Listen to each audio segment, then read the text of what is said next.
Hello बच्चों, आज हम एमपी बोर्ड 2026 के लिए महत्वपूर्ण प्रश्न पढ़ेंगे। हम आज कक्षा 12वीं सब्जेक्ट बायोलॉजी के लिए यूनिट नंबर 5 और चैप्टर नंबर 11 जिसका नाम है जीव और समष्टियाँ मीन्स ऑर्गेनिजम्स एंड पॉपुलेशंस। इस चैप्टर के अंतर्गत आने वाले महत्वपूर्ण प्रश्नों को हम पढ़ेंगे जो कि एमपी बोर्ड परीक्षाओं में पूछे जाते हैं। आइए हम वीडियो को स्टार्ट करते हैं। पहला प्रश्न है, आर्किड का पौधा आम के पेड़ की शाखा पर उग रहा है। आर्किड और आम के पेड़ के बीच पारस्परिक क्रिया का वर्णन आप कैसे करेंगे? हमें पता है कि आर्किड का पौधा एपिफाइटिक होता है। दिए उदाहरण में यह आम के पौधे की शाखा पर उग रहा है। एपिफाइटिक स्वयंपोषी होते हैं, अर्थात अपना भोजन स्वयं बनाते हैं। इनकी हाइग्रोस्कोपी जड़ें वायुमंडल से नमी अवशोषित करती हैं, अतः यह सहभोजिता का उदाहरण है। सहकारिता दो जीवों के बीच का ऐसा पारस्परिक संबंध है जिसमें एक जीव लाभान्वित होता है, जैसे आर्किड, लेकिन दूसरे को न कोई हानि होती है न कोई लाभ। इस प्रकार से इसका आंसर लिखना है आपको बच्चों, जो कि एनसीईआरटी आधार पर है और एनसीईआरटी आधार पर प्रश्न आने की संभावना बहुत ही ज़्यादा है एमपी बोर्ड परीक्षा में, तो आपको अच्छी तरीके से प्रिपरेशन करनी है। अगला प्रश्न है महत्वपूर्ण, समष्टि व समुदाय की परिभाषा दीजिए। समष्टि मीन्स पॉपुलेशन और समुदाय मतलब कम्युनिटी। तो समष्टि क्या होती है? किसी निश्चित भौगोलिक क्षेत्र में नियत समय पर रहने वाले एक ही उपजाति के जीवों की संख्या जो समान संसाधनों का उपयोग अथवा उनके लिए प्रतिस्पर्धा करती है, उसे हम समष्टि या पॉपुलेशन कहते हैं। इस प्रकार से आपको समष्टि की परिभाषा लिखनी है। ठीक इसी प्रकार से समुदाय मीन्स कम्युनिटी, दिए गए भौगोलिक क्षेत्र में पाई जाने वाली सभी प्रकार के जीवों की समष्टियाँ है जो पारस्परिक क्रिया करती हैं। सामूहिक रूप से इसे जैव समुदाय कहते हैं। तो इस प्रकार से आपको समष्टि व समुदाय की डेफिनेशन देनी है, जो कि एमपी बोर्ड परीक्षा के लिए काफ़ी महत्वपूर्ण है। अगला प्रश्न है, गॉस का स्पर्धी बहिष्कार सिद्धांत क्या है? महत्वपूर्ण प्रश्न है जो कि एमपी बोर्ड परीक्षा में पूछा जा सकता है। ये क्या होता है?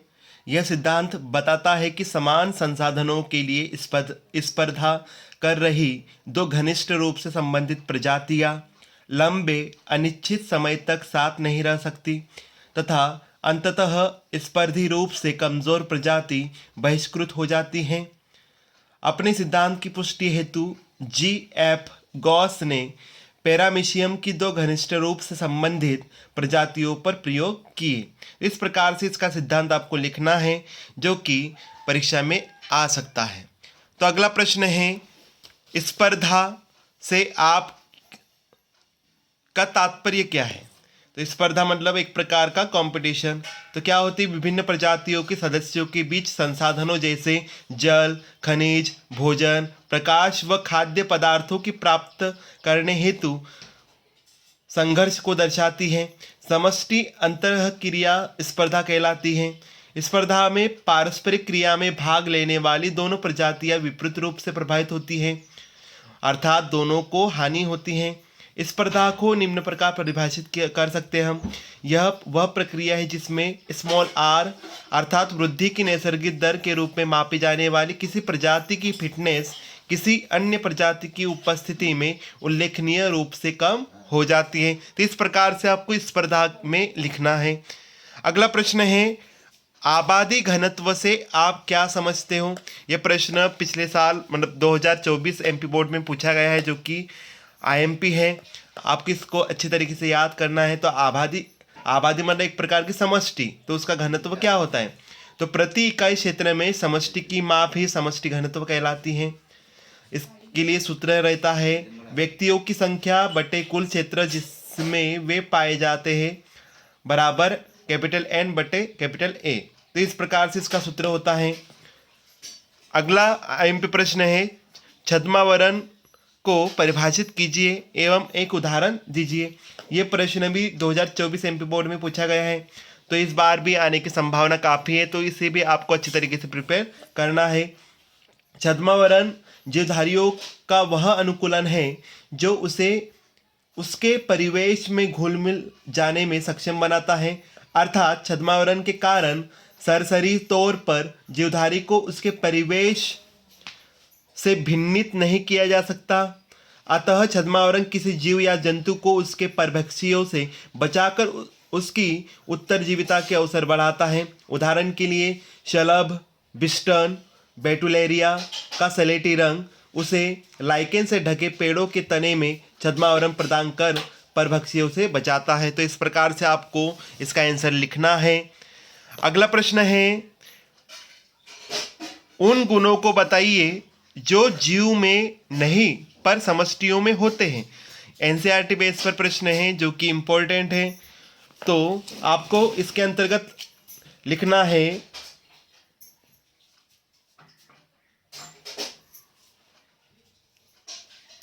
जीव व समष्टि के गुणों में अंतर होता है। जैसे जीव का जन्म होता है, उसकी एक निश्चित जीवन अवधि होती है, वह मृत्यु भी होती है, लेकिन समष्टि में ऐसे गुणों के स्थान पर जन्म दर व मृत्यु दर होती है। समष्टि के ऐसे गुण जो वैयक्तिक जीव में नहीं पाए जाते जो निम्नलिखित हैं।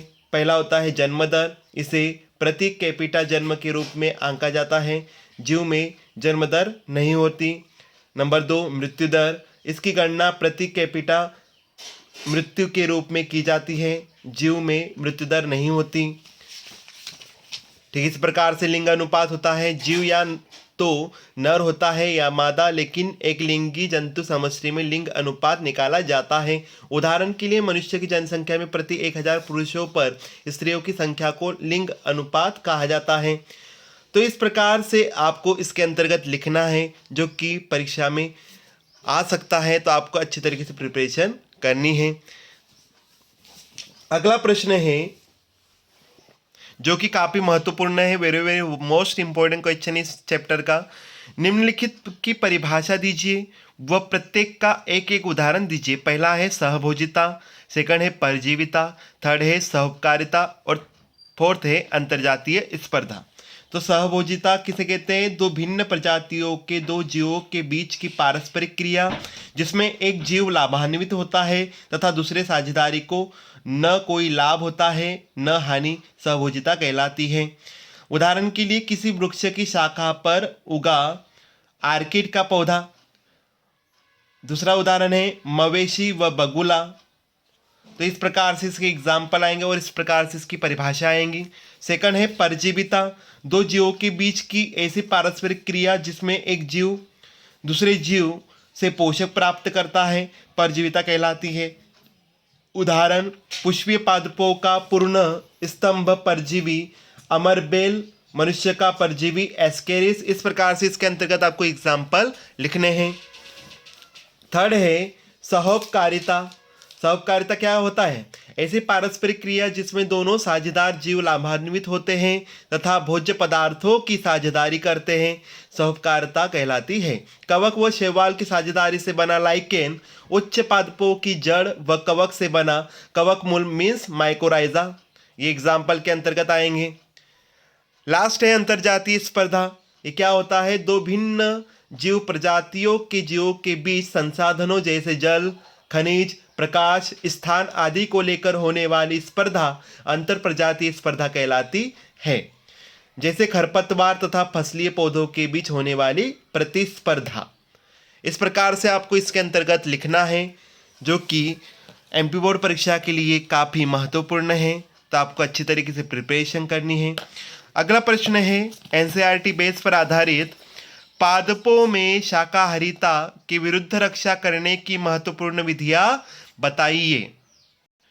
तो हमें पता है कि पादपों में शाकाहारी जंतुओं से अपनी रक्षा करने हेतु अनेक प्रकार के अनुकूलनों का विकास हुआ है। कुछ अनुकूलन आकारिकीय हैं जबकि कुछ विशिष्ट रसायनों के विकास से संबंधित है। आकारिकीय अनुकूलन के अंतर्गत आता है पत्तियों का कांटों में रूपांतरण जैसे नागफनी में, तने का कांटों में रूपांतरण जैसे बोगनविलिया के कांटे। यह नुकीली संरचनाएं पादप की शाकभक्षी जंतु से रक्षा करती है। सेकंड आएगा पत्तियों तथा कोमल हरे तने पर सघन रोमों की उपस्थिति।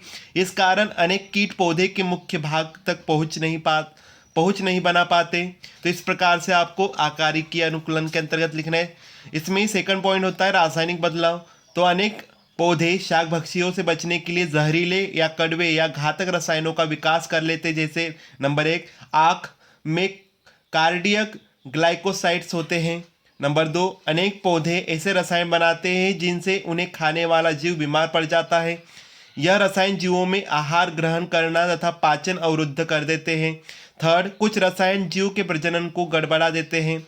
और फोर्थ लास्ट है कुनेन, निकोटीन, स्टिक्निन, कैफीन, अफीम, इसी प्रकार के रसायन हैं। तो इस प्रकार से पादपों में शाकाहारिता के विरुद्ध रक्षा करने की महत्वपूर्ण विधियां हैं, तो जिसे आपको अच्छी तरीके से प्रिपेयर करना है, जो कि एनसीईआरटी आधार पर है और जिसके आने की संभावना भी बहुत है। तो लास्ट प्रश्न है, उपयुक्त आरेख की सहायता से लॉजिस्टिक समष्टि वृद्धि का वर्णन कीजिए, जो कि परीक्षा के लिए काफ़ी महत्वपूर्ण है, जिसको आपको अच्छी तरीके से करना है। इस प्रकार से इसका लॉजिस्टिक समष्टि वृद्धि वक्र है, जिसे आपको इस तरीके से आरेखित करना है। बहुत ही ज़्यादा महत्वपूर्ण है, मतलब यदि समय के सापेक्ष समष्टि आकार को आरेखित किया जाए तब लॉजिस्टिक वृद्धि में एस के आकार का या सिग्मोइड वृद्धि वक्र प्राप्त होता है। इस प्रकार की समष्टि वृद्धि को वेरहस्ट-पर्ल लॉजिस्टिक वृद्धि भी कहा जाता है। इसे निम्नलिखित सूत्र की सहायता से व्यक्त कर सकते हैं। इसका सूत्र इस प्रकार से dN/dt बराबर RN ब्रैकेट के अंदर K - N/K। N क्या दर्शाता है T समय पर समष्टि घनत्व, R क्या दर्शाता है प्राकृतिक वृद्धि की नैसर्गिक दर, K दर्शाता है धारण क्षमता। इस प्रकार वृद्धि के वक्र में पहला है पहली या लेख प्रावस्था में किसी नए पर्यावरण के कारण किसी जीव समष्टि का घनत्व प्रारंभिक अनुकूलन व स्थापित होने के कारण धीमे धीमे बढ़ता है। सेकंड है जीव की प्राकृतिक वृद्धि की नैसर्गिक दर के कारण द्वितीय अवस्था में जनसंख्या तेजी से बढ़ती है। यह त्वरण प्राप्त कर घातांक की वृद्धि प्रदर्शित करने लगती है। घातांक की वृद्धि पर पर्यावरण प्रतिरोध कार्य करता है तथा यह केवल धारण क्षमता तक बढ़ती है। थर्ड है मंथन अवस्था में वृद्धि दर कम होना प्रारंभ हो जाता है। और लास्ट है अंत में यह शून्य वृद्धि दर दर्शाती है। इस स्थिति में जन्म दर व मृत्यु दर समान होती है। सीमित संसाधनों वाले आवास या पर्यावरण में समष्टि वृद्धि हमेशा लॉजिस्टिक ही रहती है। तो इस प्रकार से आपको परीक्षा के लिए प्रिपरेशन करनी है, जो कि इस चैप्टर में बहुत ही ज़्यादा महत्वपूर्ण प्रश्न है, जिसे आपको अच्छी तरीके से याद करना है समझकर, ताकि आप अच्छे नंबर से पास हो जाए और आपके परसेंटेज भी अच्छे बने। आशा है कि आपको आज का वीडियो पसंद आया होगा। आप चैनल पर नए हो तो प्लीज़ हमारे चैनल को सब्सक्राइब कीजिए, लाइक कीजिए, शेयर कीजिए और आइकन बेल को प्रेस कीजिए और यूं ही हमारे चैनल को सपोर्ट कीजिए। धन्यवाद।